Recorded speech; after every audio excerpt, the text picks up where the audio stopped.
আসসালামু আলাইকুম প্রিয় দর্শক, আপনারা জানেন যে বাংলাদেশ সেনাবাহিনীতে এমওডিসিতে একটা সার্কুলার প্রকাশ পেয়েছে এবং এটা আবেদনের শেষ তারিখ ছিল 10 সেপ্টেম্বর। তো এটা একটা আপডেট এসেছে, আজকের এই ভিডিওতে আমরা সেই আপডেটের ব্যাপারে জানবো। প্রথমেই সেই আপডেটটা জেনে নিব, তারপরে আমরা তাদের জন্য একটু কথা বলবো যারা এখনও জানে না যে এমওডিসি সৈনিক পদে আবেদন করতে কী কী যোগ্যতার প্রয়োজন পড়বে। তো শুরুতেই আমরা আপডেটটা দেখে নিতে চাই। তো যেরকমটা এখানে দেখতে পাচ্ছেন, বাংলাদেশ সেনাবাহিনী কর্তৃক প্রকাশিত একটা আপডেট, সেটা হচ্ছে এমওডিসি সৈনিক পদে যোগদানের ব্যাপারে।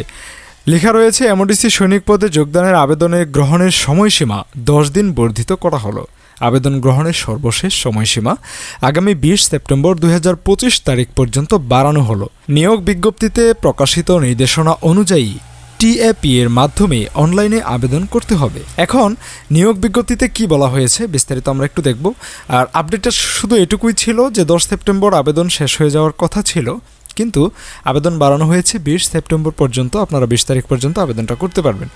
এখন আমরা দেখে নেব যে এখানে আবেদন করার জন্য নতুন ভিউয়ার্স যারা রয়েছেন তাদের জন্য যে কী কী যোগ্যতা প্রয়োজন, খুবই অল্প সময়ে জেনে নেব আমরা। প্রথমেই আবেদনের যে খরচ সেটা হচ্ছে সর্বসাকল্যে 300 টাকা। যেরকমটা এখানে দেখতে পাচ্ছেন, সর্বসাকল্যে 300 টাকা আপনাদের আবেদনের খরচ হবে। যোগ্যতাতে প্রথমে বলা হয়েছে 2 নভেম্বর 2025 তারিখে সর্বনিম্ন 17 বছর এবং সর্বোচ্চ 25 বছর হতে পারবে, এর বেশি বা কম হতে পারবে না। শিক্ষাগত যোগ্যতা সাধারণ ট্রেডের ক্ষেত্রে জিপিএ লাগবে 2, এসএসসি পাশে আবেদন করা যাবে। আর যারা করণিক পদে আবেদন করবেন তাদের জিপিএ লাগবে 3।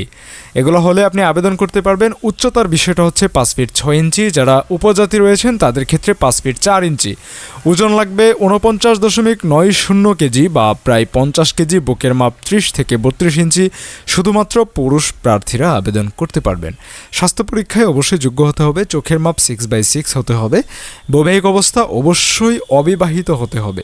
আপনাদের পরীক্ষা কেন্দ্র হচ্ছে MODC centre and records, Rajendrapur সেনানিবাস, সেখানে আপনার পরীক্ষা অনুষ্ঠিত হবে। এখানে কিন্তু বেতন ভাতার কথাও বলা হয়েছে যে প্রশিক্ষণকালীন আপনারা 8,800 টাকা পাবেন। যখন আপনাদের প্রশিক্ষণ শেষ হবে তখন কিন্তু আপনারা আরও অনেক ভাতা মিলায়ে আপনাদের বেতন টেতন বাড়ানো হবে। পদোন্নতির একটা ব্যবস্থা রয়েছে, এখানে আপনারা ওয়ারেন্ট অফিসার পর্যন্ত যেতে পারবেন। এমওডিসি পদ থেকে মাস্টার ওয়ারেন্ট অফিসার পর্যন্ত কিন্তু আপনারা পদোন্নতি পাবেন। বাসস্থান দেওয়া হবে আপনাদেরকে, রেশন, চিকিৎসা ভাতা এগুলো দেওয়া হবে। এখন কোন কোন জেলা আবেদন করতে পারবেন এটাও কিন্তু একটা গুরুত্বপূর্ণ বিষয়। হ্যাঁ, আমি এখন চলে যাচ্ছি সেই জেলার ক্ষেত্রে, যে কোন কোন জেলার প্রার্থীরা এখানে আবেদন করতে পারবেন। একটু মনোযোগ দিয়ে আপনারা শুনবেন। ঠাকুরগাঁও, নীলফামারী, বগুড়া, নওগাঁ, চাঁপাইনবাবগঞ্জ, রাজশাহী, সিরাজগঞ্জ, পাবনা, কুষ্টিয়া, ঝিনাইদহ, সাতক্ষীরা, খুলনা, পিরোজপুর, ভোলা, পটুয়াখালী, বরগুনা, নেত্রকোনা, ময়মনসিংহ, শেরপুর, জামালপুর, কিশোরগঞ্জ, ঢাকা, গাজীপুর, নরসিংদী, নারায়ণগঞ্জ, মুন্সিগঞ্জ, ফরিদপুর, মাদারীপুর, শরীয়তপুর, সুনামগঞ্জ, সিলেট, মৌলভীবাজার, হবিগঞ্জ, ব্রাহ্মণবাড়িয়া, কুমিল্লা, চাঁদপুর, লক্ষ্মীপুর, নোয়াখালী, ফেনী, চট্টগ্রাম, কক্সবাজার, রাঙামাটি, এই 42টা জেলা থেকে আপনারা আবেদন করতে পারবেন। আশা করি বিষয়টা আপনারা বুঝতে পেরেছেন। এখন আর কিছুই বলার নেই।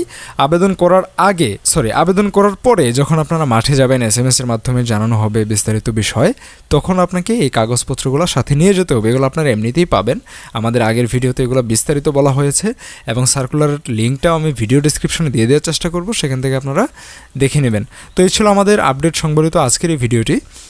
ভিডিও যদি ভালো লেগে থাকে তাহলে এই ধরনের সকল আপডেট পেতে আমাদের চ্যানেলের সাথেই থাকবেন সাবস্ক্রাইব করার মাধ্যমে। তো দেখা হচ্ছে পরবর্তী ভিডিওতে। সে পর্যন্ত প্রত্যেকেই ভালো থাকবেন, সুস্থ থাকবেন। আল্লাহ হাফেজ।